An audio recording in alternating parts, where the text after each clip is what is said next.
In the jump from Endless Space 1 to Endless Space 2, 4 factions were transferred over: United Empire, Sophons, Cravers, and Horatio. That is what I'm going to be doing here, taking 4 factions from Endless Legend 1, and trying to imagine how they'd fit into its sequel. I'll be taking inspiration from all over the place, but I'll be tackling this from a narrative focus mainly because, well, I'm a writer. So let's start with a narrative question. What is happening in Endless Legend? Well, Auriga is being terraformed into a nice planet, and its inhabitants don't like that. So, what's doing the terraforming? Well, what about a behemoth? Obviously, the inhabitants don't know what a behemoth is, but they can tell from the changing world around them that things are changing after it showed up. In fact, there's a faction in Endless Legend who already knows what's happening to Auriga, the cultists of the Eternal End. But there was a schism. The cult argued about what the people of Auriga should do, and in doing so, they argued to the point of violence. Their queen was killed, their capital burned, and the survivors went their separate ways, determined to find rulers with the power and ambition to determine the fate of the world.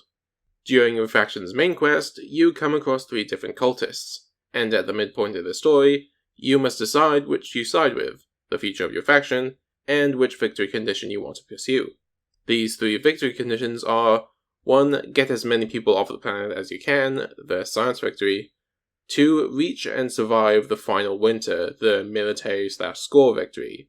3. Construct a giant dust cannon and blow up the moon, or the wonder, economic, and diplomatic victory. I think it's up in the air for me whether you should or should not be able to commit to a single objective. But narratively, I think that these ideas about what to do become so entrenched within your empire that they take on religious undertones. The demands being placed on your society becoming so massive that any faction who believes in a different vision are traitors whose resources could be taken to more useful efforts. And let's start this off by talking about the angry ant-bees, the necrophage. And the necrophage know only war. Not because they can't wait to attack you, but because the concept of a ceasefire is incomprehensible. From the very beginning, you need to fight. You don't start with a hero with a necrophage. Instead, you start with 4 foragers and a queen, the necrophage settler. In order to settle a city as the necrophage, you need to be adjacent to either a destroyed minor faction village, an already established necrophage city, to become another district, or the ruins of another city, and you always happen to spawn adjacent to a minor faction village. After defeating the village and founding your city with a queen, you settle your first city. Necrophage start off as hunter-gatherers, a trait which reduces their fizzy exploitation by 1, but grants an additional exploitation range, increasing the number of exploited tiles from 6 to 18, which gives them a serious amount of early tempo as long as it isn't winter. Destroyed villages also provide a lot of flat food that lets necrophage cities grow very quickly, as well as slowly assimilating their population into your stomach. In order to really sell the idea of a growing, expanding swarm, necrophage cities spawn new queens after they gain enough population, like ants or bees. This means that it's very easy for necrophages to expand around the map. But there are several systems that limit that growth. First is housing. I'm going to suggest returning to Endless Space's pop system here, with each population creating a small amount of fizzy. Unhoused population provides only a fraction of the fizzy that housed pops do, and they also cost twice their amenities, the second growth limiter. Amenities are a percentage modifier to your yields based on the ratio between the city's amenities and amenity needs. Sort of what happiness already is, except far more dynamic. The third limiter is migration, in which growth is distributed from unhappy cities with no housing to happier cities with housing. The fourth limiter is your influence. All cities cost influence per turn, reflecting the baseline influence you need to tell your population to do the things you want them to do. If you can't afford to do that, they'll start rebelling against you. The fifth is your manpower draft. In Endless Space 2, they added the manpower system, which takes a percentage of your food and turns it into manpower which can be used to invade enemy systems. Humankind also has a system where units actually cost significantly less production, but also cost a certain amount of population as well. What I want to explore here is what if 1 manpower was equal to 1 HP? A 100 HP unit, therefore, would need to be supplied with 100 manpower. The baseline conversion of food to MP in Endless Space 2 is 20%, So 100 HP would mean converting 500 food into 100 manpower, as well as 400 food used to grow. But necrophages have a baseline conversion of 50%, so half your growth is being funneled into your military, giving you an endless supply of cheap swarm units. Speaking of which, let's talk about military. Each faction has its own 6-unit roster, more akin to Heroes of Might and Magic, in exchange for losing your multiple weapon options. This also increases the value of assimilating minor factions, a core design pillar of Endless Legend that I want to push further. But there is another design pillar that I want to move away from, which is the industry cost and the gold upkeep that thoroughly dominates the 4X genre. Instead, I'm going to suggest having 4 resources be relevant to your military, and I will be exploring these concepts throughout the series. First is our aforementioned manpower, and having a lot of manpower means you get to have a lot of bodies on the field, and being able to replenish those numbers. Second is industry, which is about building the weapons and armor for those soldiers to use. The third is experience, which is an attempt to simulate the choice between elites and conscript forces. The fourth is dust, which is what your mages actually consume in order to shield themselves and attack. As an angry, expanding swarm, the necrophage are designed around having a massive military, which means that their experience is divided up amongst all of them, leading to a very unskilled conscript force. But what if you don't want to be the evil swarm as the necrophage, and get on with your neighbors? Well, one of the victory paths, the Cannon Victory, lets you do just that. The Cannon Victory is very much geared towards players who want to cooperate in a giant alliance, even in multiplayer. But I still want there to be tensions inside alliance structures, especially when it comes to trade treaties and routes. Trade treaties no longer create dust out of thin air. Instead, you trade actual resources which the other side has to pay for with dust, including food, migration access, industry, science, as well as strategic and luxury access. You also need the influence to sustain those treaties, and those that don't have enough influence can easily be battered around in the diplomatic scene. Which is why you might actually want to make sure that your military is developed enough so that you can have a chance to alter those deals. Building and fueling a giant cannon to blow up the moon will require more than what your hunter-gatherers can produce. So the cannon cultist sets out how he thinks it can be done. First, the necrophage must abandon their hunter-gatherer past and trait, and start to understand what it means to engage diplomatically with other factions. And that means rapidly educating the population, no matter the cost. After that is using the only asset that the necrophage really have in the diplomatic scene, their population. So they start exporting it. By signing a migration treaty with another empire, necrophage pops can now go elsewhere outside of their cramped, overpopulated hives. But that's a bad thing, right? Giving away all of your precious population. Well, they'd send money back home, which means that necrophage pops abroad send dust back to the hive, which can be used to purchase structures and charge up the cannon, while the lower growth lets you manage the enormous draining on your amenities, which otherwise would dramatically reduce your city yields.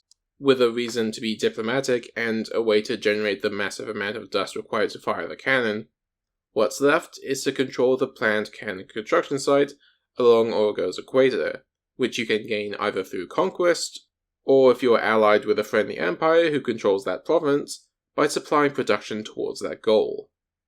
Just don't ask about what happens after you deorbit a moon. And that's what I have for the necrophages. Stay tuned as I next talk about the Volters. The Volters are tall dwarves, and dwarves care about two things, being safe in their caves and building their cave bigger. So, where would they settle? Digging a hole out in the open takes time, so Volta settlers either need to spend time digging a borehole, or find some kind of cave network that they can go into. Well, what about ruins? Ruins in Endless Legend weren't the most engaging pieces of terrain, mostly providing loot to players who could be bothered to engage with them, as well as being very annoying tile blockers. So how can ruins be valuable points of interest that can remain relevant throughout the game? When I was playing a Kapaku game, I found out how much I liked Science and Dust being the reward for exploring them. But what about after they're looted?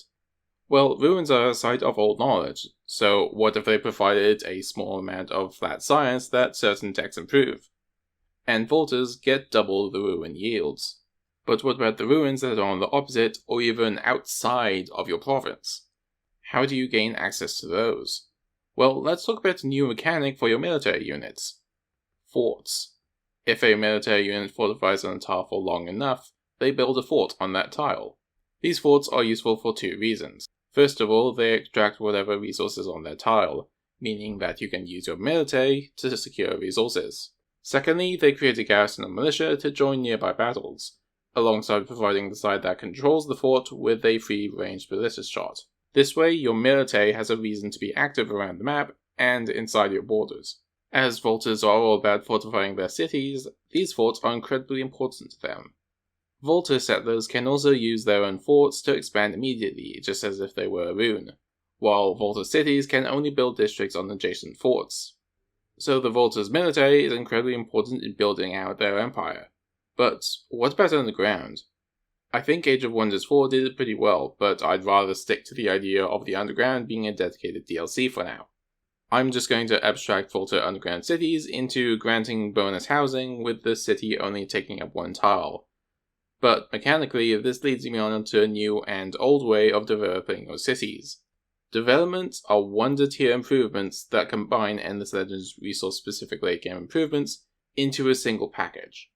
For example, a breadbasket development provides massive amounts of food, while an arsenal development provides massive amounts of industry.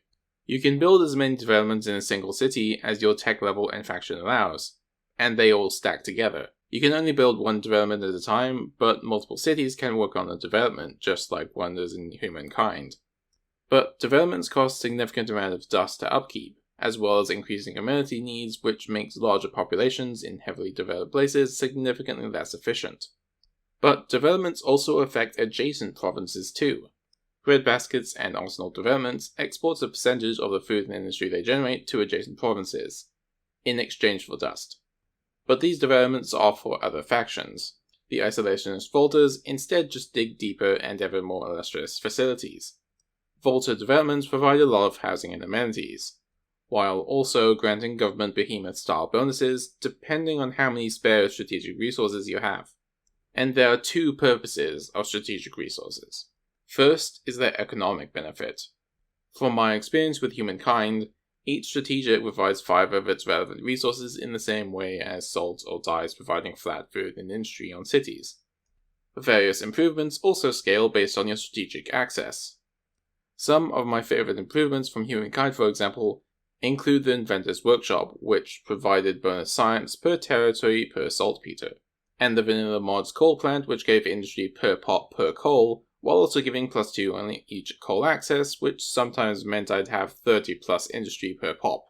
Combining that with the Russian bonus of increased industry per railway meant a stupid amount of industry to do whatever I wanted. I regarded coal and saltpeter in these two instances as being so valuable that I might even want to go to war over them. Secondly, military. When it comes to military and strategics, I had a couple ideas, but I had some reservations about them. That was until I was mulling around the idea of crafting weapons and armor for your heroes, and then I came up with one that sounded really interesting. To iterate on my previous Necrage video, I'm suggesting increasing each faction's roster up to 6 with stuffs like firearms and heavier weapons, in exchange for removing the ability to change the unit's primary weapons. So here's my suggestion. You have to make the weapons and armor for your soldiers. In your military screen, you have a new smithing panel. It lists all of the strategics you have access to, as well as a bar that fills up each turn. When that bar fills up using your strategics, you get an ingot. Then when you select a unit, you have the option of equipping that unit with an ingot to upgrade them with strategic weaponry and armor, with larger units requiring more ingots to upgrade. Strategic equipment provides a significant amount of flat stats to your units, in addition to the accessory bonuses that they used to give, whether that be high ground, glory or death, etc. These ingots can be smithed further into artifacts that heroes can equip as they would any other accessory. With high enough technology, you can even alloy multiple strategics together, combining their stats, and increase the quality of your ingots by increasing the number of strategics you need to fill the bar in exchange for greatly increased stats. Just don't lose your ingots.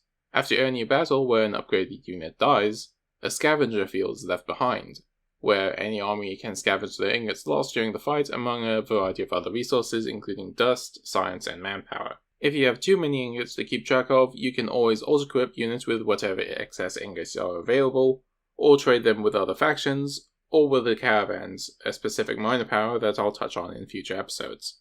Vaulters extract twice the strategics of other factions, can see any strategic deposits from the very start of the game, and can create ingots of one level higher than any other faction. However, Vaulter units have mediocre baseline stats, and their units require twice as many ingots to be equipped, but equipment is also twice as effective.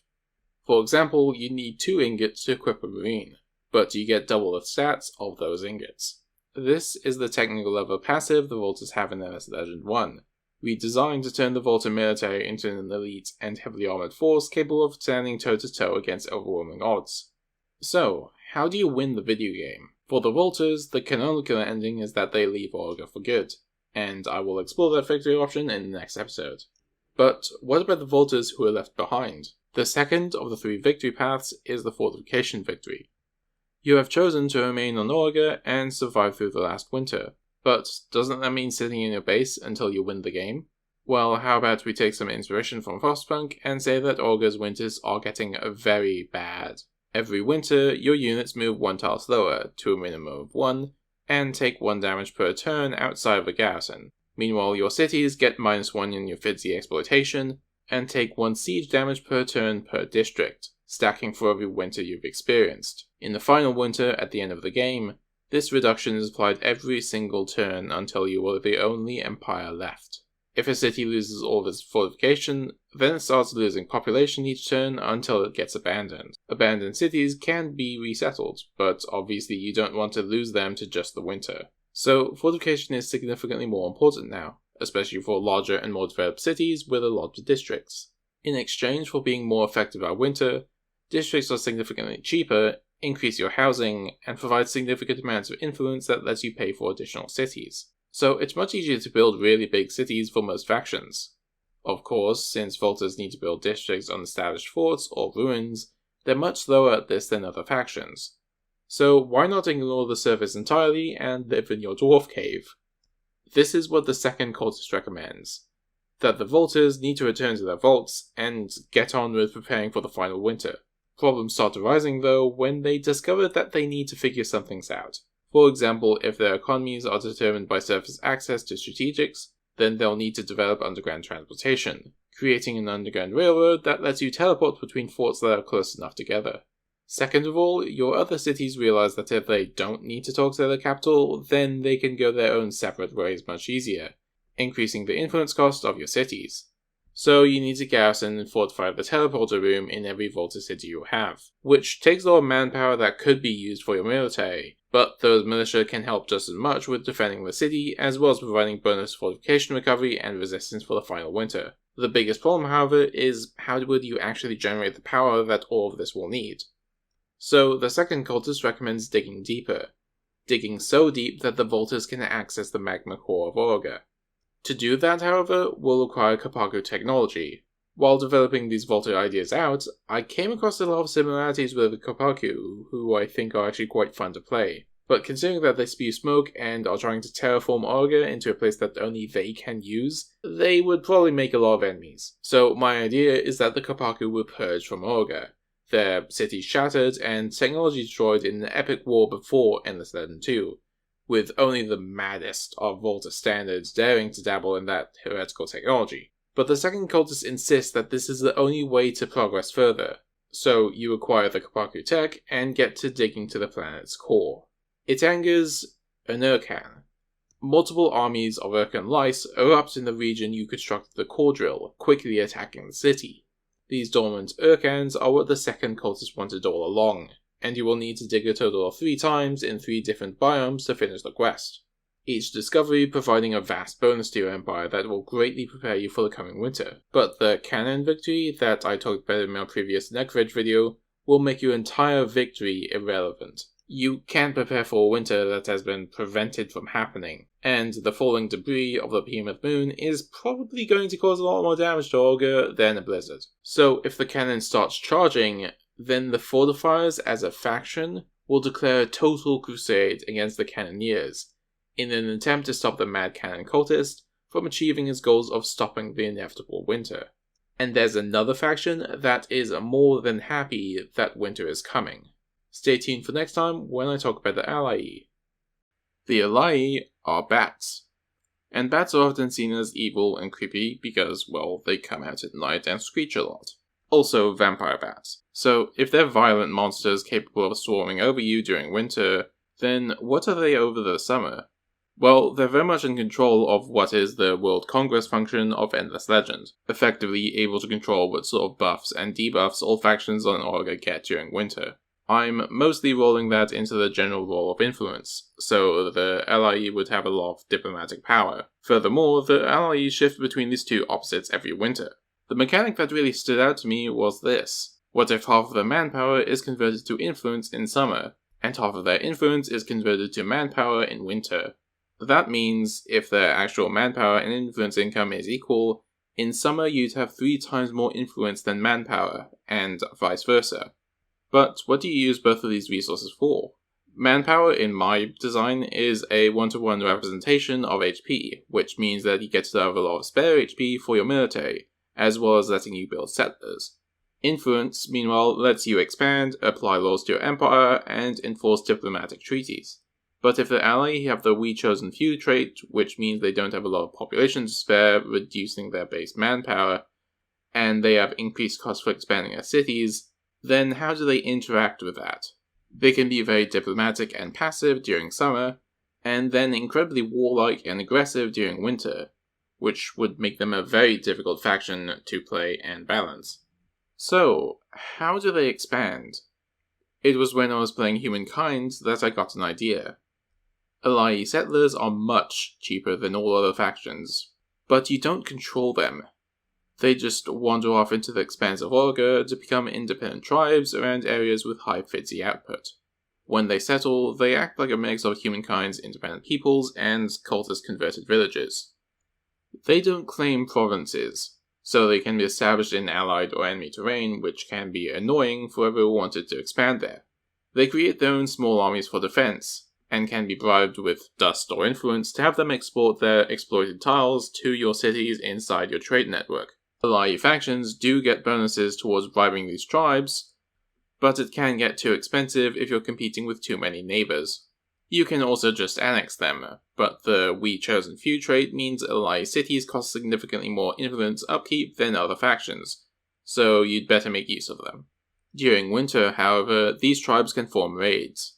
Ally factions allied to a tribe can spend influence to secure them as mercenaries during the summer, before applying pirate marks on enemy cities during the winter, making all tribes you have secured send units towards that city and raid it. You don't even have to declare war against the owner of the faction, like with privateers, or you can if you want to include that city into your empire. You can even garrison your own units in these tribes so that they use them on these raids. So letting the allies spawn tribes everywhere is obviously not good. But to balance this, the Ally can't construct forts due to their more nomadic nature. The Ally also rely on their vulnerable skyfins to extract resources around the map, so they can be bullied off strategic deposits. So the only 2 military resources that the Ally can rely on are manpower and training. Experience has always been in 4X games, but the problem with experience is simple. You don't get experience if you're not out getting experience. This means that if you're not fighting, you aren't getting better at fighting. We can't just rely on the select few peasants who have survived a bunch of battles. So how do we translate the idea of a martial culture into a 4X? Here's what I came up with. Experience is both generated by battles, as well as by your regimen, which you can find in your military screen. Regimen is training, and is divided up between all of your units. For example, if you have 40 regimen and you had 4 units, each unit would gain 10 experience per turn. Every unit takes 100 XP to level up, but each level reduces that unit's XP per turn by 1. so your experience would inevitably plateau off, especially if you have a large force and weak training, like what you might find with a necrophage. But how do you gain a regimen? Well, apart from the main two, heroes and improvements, there are also sagas. In Millennia, units that have achieved max rank can be retired and turned into Warfare XP, which can be used for a variety of military purposes. Sagas are my iteration on this, and they are stories. They don't provide material benefits like food or industry, but they do provide more universal resources like dust, science, influence, manpower, and our aforementioned regimen.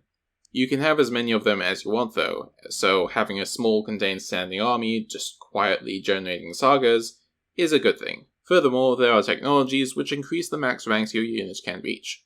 These techs will make sagas harder to attain, but they will also increase the yield of your existing sagas. So, how do the ally interact with regimen? Well, tribesmen need to be tough, especially with winter coming, and ally tribes are especially tough. So, ally tribes also provide a significant amount of regimen to their allies, especially if you garrison your forces inside them, which can also be utilized in raids. These in turn let the ally create an entire economy based around these sagas. So obviously allied tribes are very valuable for the ally, but why would other factions tolerate the ally being so expansive? The answer is pearls.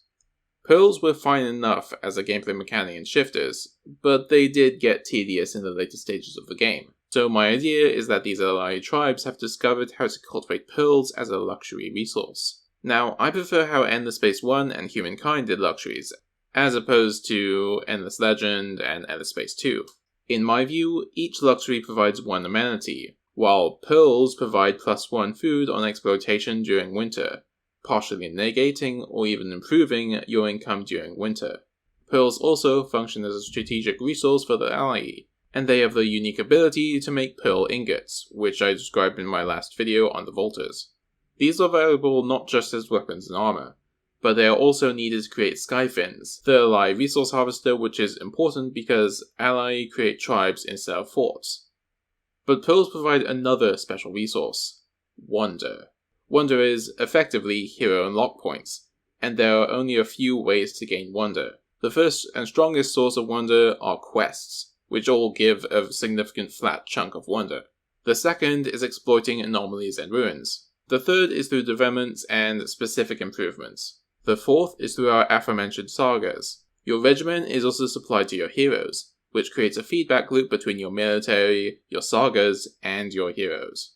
This means a highly skilled military also comes equipped with a powerful pipeline of powerful heroes to back it up. And I have a couple ideas regarding heroes. First of all, heroes retain their inventory screens, and can equip specific artifacts, weapons, armor, and artifacts to greatly improve their abilities. Secondly, all hero skill trees are a combination of 3 roles: their commander skills, their governor skills, and their senator skills. Each role only has 3 skills in them, but each of these has 3 tiers to them, meaning that heroes provide a very specific direction for your army, city, or empire, while also cutting out a lot of the design chaff. Their combat role functions just like it did in Endless Legend, with infantry, ranged, cavalry, and mages having their separate skills. Same with governors, like in Endless Space 2, with guardians, seekers, overseers, and counselors. But there's a new job for heroes now: senators. Just like in Endless Space 2, senators provide empire-spanning effects and are determined by their faction origin. Your politics are now determined by your hero senator abilities, with a variety of political systems available to you that alter and adjust the expenses of your faction abilities. But adding heroes to the Senate takes increasing amounts of influence to enforce, alongside their exorbitant dust upkeep. Also, you can only add a faction's hero to your Senate if they've been assimilated into your empire. I'll touch on assimilation in the next episode, but just know that it costs a lot of influence. And there's one specific design for ally senators that I'd like to see. X% reduced influence cost for positive treaties during summer, X% reduced influence cost for negative treaties during winter, and these percentage reductions for multiple ally senators stack with your diplomatic attitude.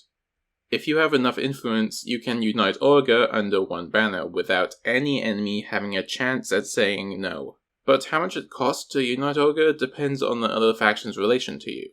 A positive relation between two factions reduces the cost of positive treaties between them, and increases the cost of negative treaties between them, and vice versa with negative relations. A consolidation of the warning compliment system in Endless Legend. A -90 standing, for example, will reduce the cost to close the border to 10% of the original influence price, while increasing the open border cost to 190%. All diplomacy now takes multiple turns of negotiation to finalize, with both sides applying their influence to enforce their side of the deal. A faction that naturally generates a lot of influence will be able to outbid one with less influence. But both sides can be overcome by improving or ruining your relations with each other. And there are two events which can take place if you reach maximum relations with another player. On maximum negative attitude, your empires reach a crisis, where their influence income of both empires is set to 0 to outbid the other. Whoever comes out with the most influence gets to determine whether you reconcile your differences or head to war. In this case, it might be a better idea to declare war against a more diplomatic foe before reaching max negative relations, so they don't have a chance to reconcile with their excess influence and ruin your reputation with other factions while boosting their own, possibly getting you into moral crises while getting other factions on their side. On maximum positive attitude, your empires become allied, where both sides settle the differences and, well, ally with each other. Allies always have open trade routes, and alliances can only be questioned and challenged if a crisis occurs, meaning that you're stuck in that relationship until something really bad happens. The shifting nature of the ally has always meant that their attempts at diplomacy and warfare have always turned sour as they can never consolidate their priorities under a single banner.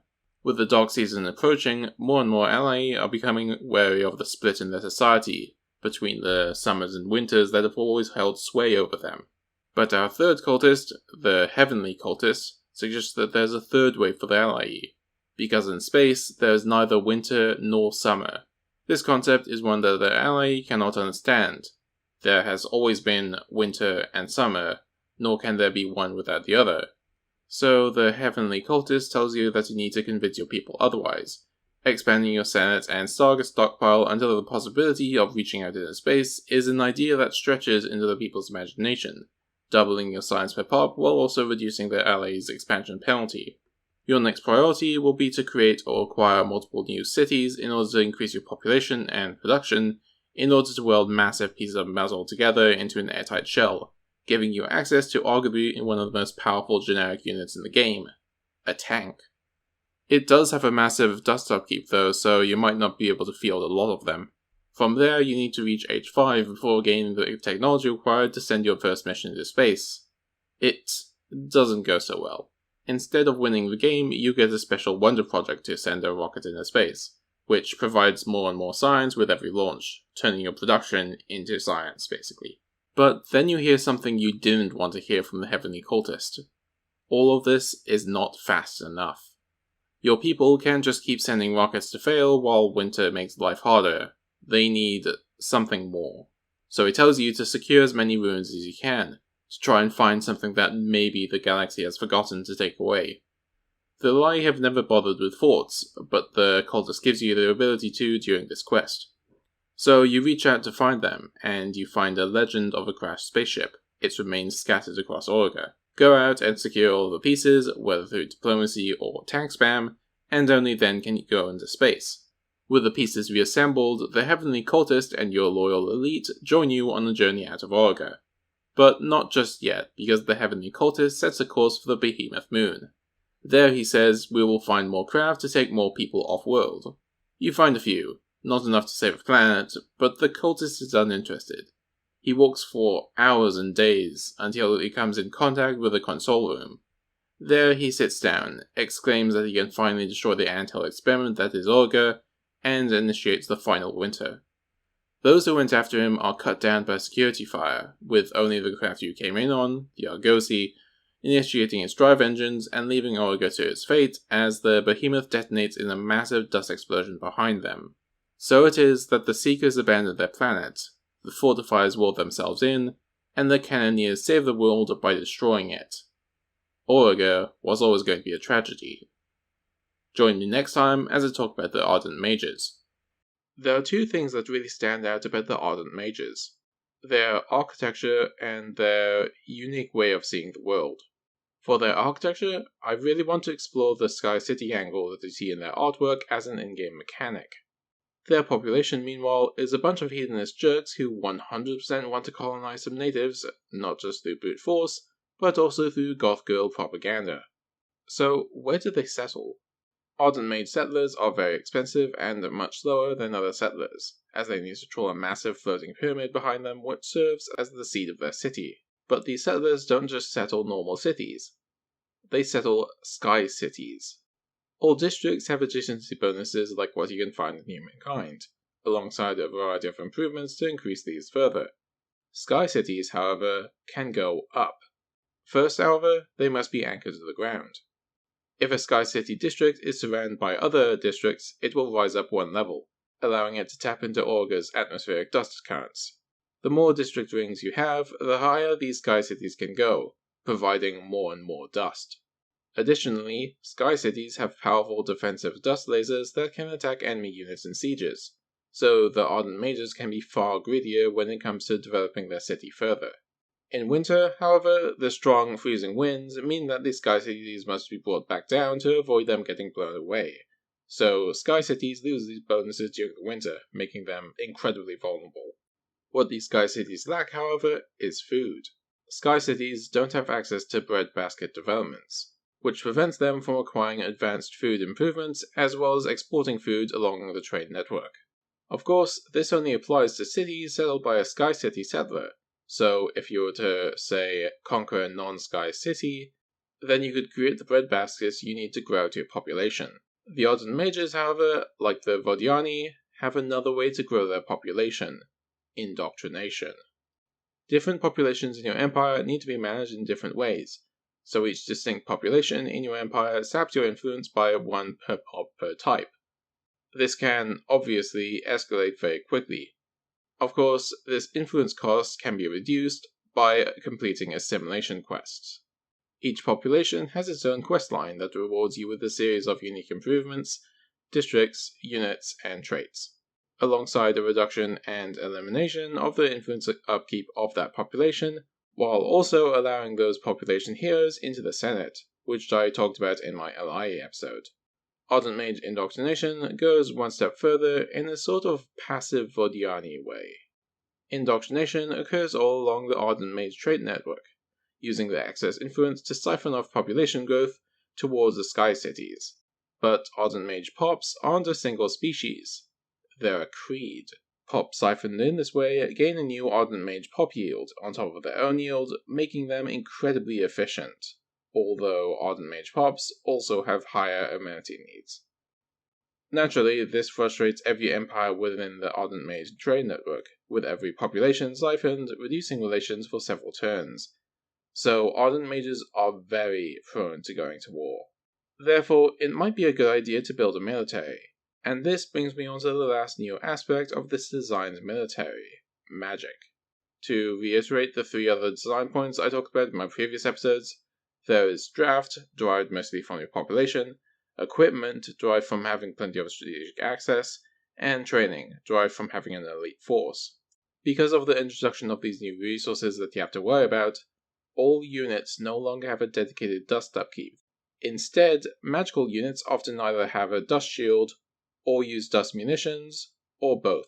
Dust shields provide a shield over the unit's usual HP, meaning that dust is lost before manpower. Likewise, it is drawn from dust instead of manpower when not full. Construct units such as the Volta Titan and the Ardent Mage's Enika Wing all use dust as an overshield in a similar way to a Protoss Archon to represent the degree of arcane or technical might required to restore them. Dust munitions, on the other hand, are gold coins being stuffed down the barrel of your blunderbuss and fired at the enemy. Units with a dust munition trait use dust directly from your coffers whenever they attack.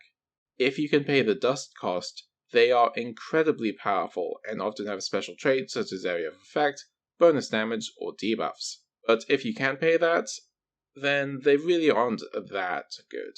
The Ardent Mage roster is very dependent on dust, but they can also gain it through combat.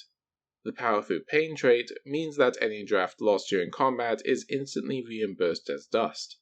And scavenger fields that I talked about in my Volta episode always provide bonus dust. Of course, the best way to gain this dust is, as usual, trade. Like in the first games, each faction can unlock trade routes with improvements, but these are now instead referred to as trade links. One trade link range, for example, means that a city can link up with a trade network from one province away. The only exceptions are when you are on a continuous river or coastline. Cities that are connected to via the same river are always linked together. And the same thing goes with coastlines once you unlock the relevant technology in Tier 2, followed by oceans in Tier 4. I did like how humankind handled trade and resources, so I'm quite happy with replicating that here. However, if any hostile army is present in the province, all the merchants are going to run and hide, completely halting trade in the province until there are no hostile armies. So military action can quickly put a stop to out-of-control trading. But there are some traders who don't care about hostile armies, and they are the Rovin clans. The Rovin clans are now a minor power that roam across Origa, seeking out the provinces with the highest dust income to set up shop. While inside your trade network, they greatly increase your trade route yields, and you can buy and sell a variety of goods such as luxury and strategic access, assorted minor faction mercenaries and populations, as well as sagas and heroes. But each caravan also has its own coffers, which alters its prices. This is subordinate to supply and demand, so less demanded items will sell for less than those with higher demands.